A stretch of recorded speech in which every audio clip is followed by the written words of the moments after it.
Karthik police complaint ఇద్దామని అంటాడు. దీప వద్దని అంటుంది. ఇలా వదిలేస్తే జ్యోత్స్న మారదని అంటాడు. దాంతో దీప కార్తీక్తో దశరథ్ తనతో చెప్పిన విషయం చెప్తుంది. ఆయన చేతులు పట్టుకొని క్షమాపణ అడిగారని, కోపం అక్కడితోనే పోయిందని అంటుంది. సుమిత్ర తనని కొట్టిందని చెప్తుంది. తన కూతురికి ప్రమాదం రాకుండా నీ దగ్గర మాట తీసుకుని ఆపేశాడు అని కార్తీక్ అంటాడు. పాపాలు చేసేవాళ్ళు ప్రశాంతంగా ఉండలేరు. జ్యోత్స్న ఇక ఏ తప్పు చేయలేదు కార్తీక్ బాబు. మరోసారి జ్యోత్స్న పాప జోలికి వస్తే నా గురించి వార్తల్లో వింటారు. ఆవేశానికి ఆకలి ఎక్కువ. లేచింది అంటే బలి కోరుతుంది. ఇక ఈ విషయం ఇక్కడితో వదిలేయండి. మీ అమ్మగారికి, మా అత్తకి ఈ విషయం చెప్పొద్దు. శౌర్యకి కూడా.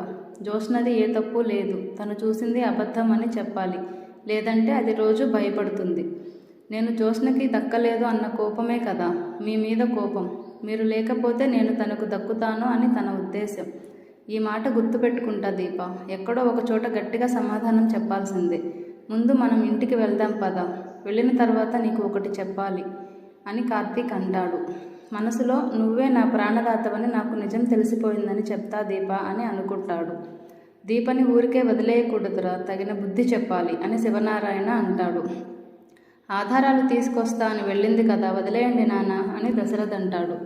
ఇంట్లో ఉన్న మనిషి కోసం ఏం ఆధారాలు తెస్తుందిరా? ఆ ఇంట్లో అందరూ అలా తయారయ్యారు. ఒక్కరూ నిదానంగా ఆలోచించడం లేదు అని శివనారాయణ అంటాడు. అప్పుడు సుమిత్ర, అవును మామయ్య గారు, నన్ను కాపాడింది అన్న కృతజ్ఞత నన్ను కాసేపు మర్యాదగా మాట్లాడేలా చేశాయి. తన కూతురు తనకు ఎంతో, నా కూతురు నాకు అంతే కదా. ఒంటి మీద చేయి పడగానే తట్టుకోలేకపోయాను అని అంటుంది.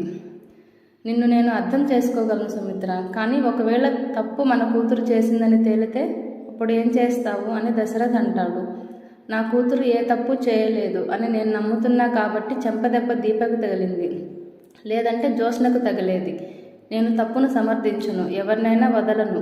ఇది తప్పు చేస్తే నేనే దీన్ని తీసుకెళ్లి పోలీసులకు అప్పగిస్తా అని సుమిత్ర అంటుంది. అవసరం లేదమ్మా, నా మనవరాలు పొరపాట్లు చేస్తుంది కానీ తప్పు చేయదు అని శివనారాయణ అంటాడు. జ్యోత్స్న నువ్వు లోపలికి వెళ్ళంటాడు. అప్పుడు దశరథ్ జ్యోత్స్న దాసుని చంపాలి అనుకోవడానికి, దీప శౌర్యలను చంపాలి అనుకోవడానికి ఏమైనా కారణం ఉందా అని మనసులో అనుకుంటాడు. దీప కార్తీకులు ఇంటికి వెళ్తారు. శౌర్య జ్యోత్స్న గురించి చెప్పబోతే దీప ఆపేస్తుంది. ఇంకా కార్తీక్ రేపటి నుంచి శౌర్య బస్సులో వెళ్తుందని, తన కోసం ఎవరూ వెళ్లాల్సిన అవసరం లేదని అంటాడు. ఇక కార్తీక్ ఏ భయం లేదని, కానీ జాగ్రత్తగా ఉండాలని అనుకుంటాడు. దీప శౌర్యతో నువ్వు చూసింది జ్యోత్స్నని కాదని, అలాగే ఉన్న మరో మనిషి అని చెప్తుంది. ఆమెను కలిసి వార్నింగ్ ఇచ్చామని అంటుంది.